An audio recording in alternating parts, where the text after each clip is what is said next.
She's found dead in a pool that came from your backyard. You killed her. Jackie Van Dagriff had no idea that this fateful Tuesday would be her last day on Earth, when she hung out her pub, doing what her fellow students would normally do. Join us as we look into the horrifying case of the murder of Jackie Van Dagriff and the investigation that brought her killer to justice. Crime Tracker. Jackie had taken a bit of time to find traction in her life, and she had just decided to go to college, seeking a degree in nutrition. She had enrolled in Texas Women's University, a school known for its healthcare curriculum, and she had moved into an apartment that she was sharing with 3 others.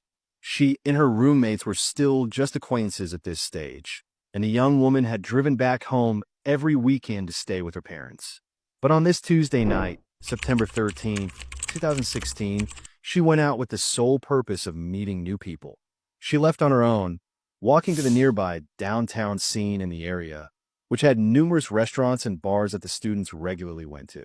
She had had a boyfriend not too long ago, but the two had broken up amicably. So she was single and wasn't against finding some new companionship. Now, hold on and let's move forward to the morning of September 14th, 2016. A man was taking his regular morning walk just before dawn at the Acorn Woods Park in Grapevine, Texas, when he saw a fire erupt not far from the parking area. The trees and bushes had obscured his view, and he could not make out what exactly had happened. He somehow made his way to the area just to see fire blazing heavily, and then he noticed a gray SUV pulling out of the parking lot. He flagged down 2 park employees who were driving by. The employees sprang from their truck and attempted to put out the fire. What they found when the flames were out caused them to call 911. Grapevine Police Department patrolman Oscar Ramirez was the first on the scene, followed quickly by Grapevine Fire Chief Daryl Brown, who was returning from another call. On the ground, they found the smoking remains of a blue kiddie pool and a partially destroyed and dismembered piece of human body. They could not tell if the body was male or female at first, but it was small. Additional resources were immediately called in, including a local crime lab. The Texas Rangers and the FBI forensics team were also dispatched to the area. While the body had been burnt beyond recognition, some things were apparent, as stated in the report from the officers on the scene. We reached out to them just strictly for their resources and their evidence removal capability. So that's why they're assisting us with this investigation. The arms have been severed at the elbow, and the gits have been cut off around the knee. Those parts have been placed in plastic trash bags and placed on top of the torso in the kiddie pool. The head had been removed, also placed in a plastic bag, and had been tucked into the corpse's armpit. The torso cavity had also been cut open and the intestines were visible. The body was taken immediately for autopsy. Detectives remarked during the autopsy that the body still smelled strongly of gasoline, probably because the fire was extinguished before it had the chance to consume all the accelerant. Some of the victim's clothing were somehow preserved too, including blue jeans and a gray t-shirt that read Texas Women's University. One hand of the victim had been charred completely, but the other had suffered less damage, still showing paint on the fingernail, and most importantly, providing an opportunity for the crime lab to obtain partial fingerprints to run through their system in hopes to find a match. The head had been burned severely, making visual identification impossible. While they waited for the results from the prints, the medical examiner was able to determine that the victim was an adult female around 5 feet tall and weighing 95 pounds. Examination of the torso cavity also revealed that the victim's heart was removed shortly after death. There were no outward signs of exactly how the victim had been killed because the torso wound, decapitation, and severed limbs all appear to have happened post-mortem.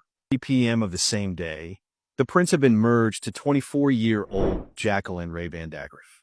Detectives were dispatched to her apartment to check for any clues about her disappearance. They interviewed her 3 roommates and found out that the young woman had been devoted to her schoolwork and had not been in any romantic relationship since she had moved in, and the last time any of them had seen her was 2 nights before her body was found. Her room was searched and nothing out of the ordinary was found. Her car was still parked in the housing unit's parking lot and hadn't been moved in a few days. Some officers were sent to meet with her family in Argyle, Texas. Her family was able to provide her cell phone number. No phone had been found with the body. Using the phone information, police investigators were able to see who she had been most in contact with. The first was her boyfriend, whom she had broken up with months before, but they had talked recently. He was quickly ruled out as a suspect because he has not been anywhere near Grapevine at the time of the murder, and his alibi checked out.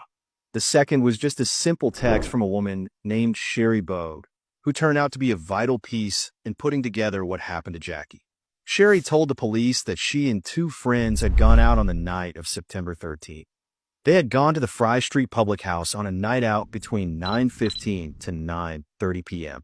Jackie had been sitting at the bar with a bald man in his late 20s, very fit and tan, talking with the bartender. Sherry and Jackie had struck up a conversation and had exchanged phone numbers. Sherry and her friends then decided to move from there to another lounge down the street. A few minutes later, Jackie and the man showed up at the bar and came over to the group of young women.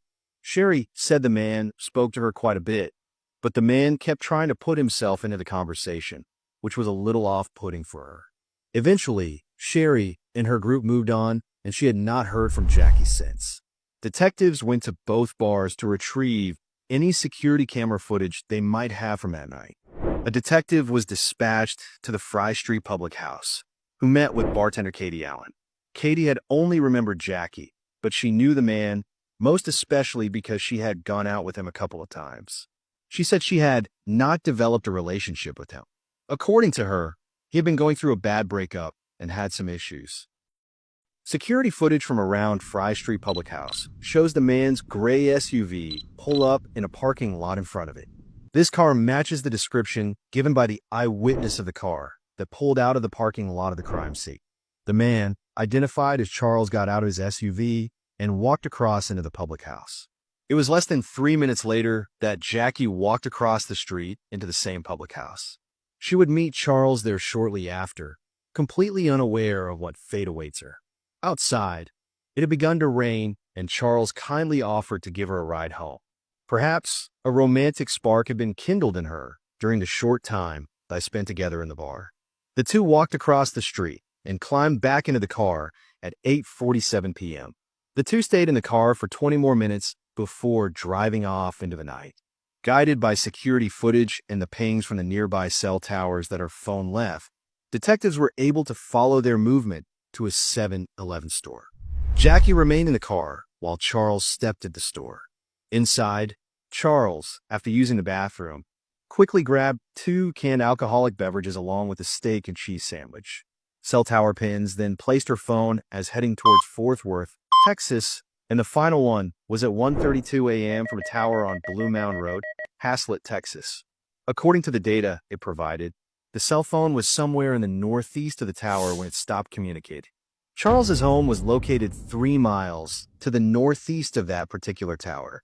Charles Bryant was not a complete unknown to the police in the area, as he had been arrested for a series of crimes, including possession of marijuana, forgery, and stalking, and there was an existing search warrant for his house, car, and cell phone. The detectives knew they had their man already, but needed some physical evidence. Charles had driven out his house, but was pulled over within a block. He was removed from his car and cuffed. In his car, they found a .22 caliber SIG Sauer Mosquito pistol and a stun gun hidden under the front console. The stun gun still had a single long, blonde hair tangled up on it. Further search of the car turned up a number of zip ties that matched the ones found on the crime scene, and blue plastic flakes consistent with the remnant of the burnt kiddie pool. Blonde hair and blood stains were also discovered in the back cargo area of the car. In addition, they found clothes that he had been wearing on the night of Jackie's disappearance. Inside his house, 4 large kiddie pools were found in his bedroom, as well as a small-scale marijuana growing operation. In the trash can, they found a bag containing a black satchel, matching the one Jackie had been carrying that night, with the Texas Women's University logo on it. Another zip tie was also found in the trash can with blonde hair caught up on it. Inside the closet in his bathroom, a large military knife was found along with a small, red, plastic gas can. The knife tested positive for blood and security footage showed a nervous Charles filling up the can at a gas station in the wee hours of the morning, just before the fire in the park. A receipt showed that he had gone to a Walmart store to buy a shovel, and further checking of his backyard showed that he had attempted to dig a hole there that morning. Undoubtedly, Jackie's killer has been found. Charles was brought into custody, and he didn't try to refute all the claims. He just maintained that he did not remember doing any of it. It had to be me. Obviously, it all points to me. I can't recall that. I don't know why I would. Someone I don't know even. But the thing about it is having the conversation with Yeah, the the neighbor the following next day, day. I get it. Yeah. And then things are And so, to Caitlin. why in the world? Charles, you want something to drink? Thanks, man. I'm Sergeant Henley. We haven't met.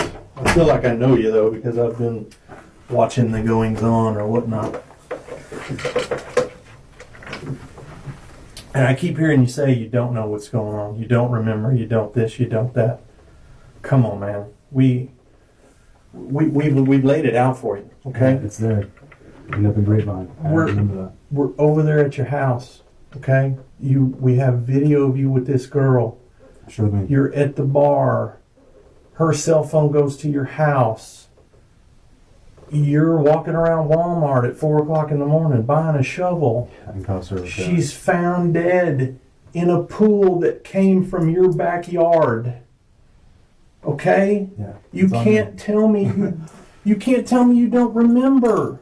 I don't know why. Come on, man. Well, I'm giving You you were that. there. Obviously. You did all these things, and there is no way in the world that I a can't man recall could killing someone. travel all the way from Hazlitt to Grapevine, from Denton to Hazlitt to Grapevine, and not remember.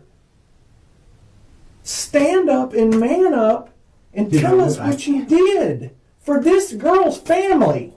I'm admitting to it. I can't remember killing anyone, man. I don't You've know how I got could kill to. someone. There's no way you remember all the big things in your life. Okay? Very few are bigger than taking another human life. Yeah, it's pretty drastic. I know it's in there. Okay? Yeah, I know you got it in you. In a search conducted by law enforcement on Charles's home computer, it was discovered that he had searched how to remove a person's heart. How much formaldehyde would it take to preserve a human heart? And how to use clear resin to make an art piece. Hundreds of child pornography were also found on the computer. Charles ended up standing trial for the murder of Jackie Ray Van Dyriff. He was found guilty and was given a life sentence with additional 20 years for tampering with evidence. Crime Tracker,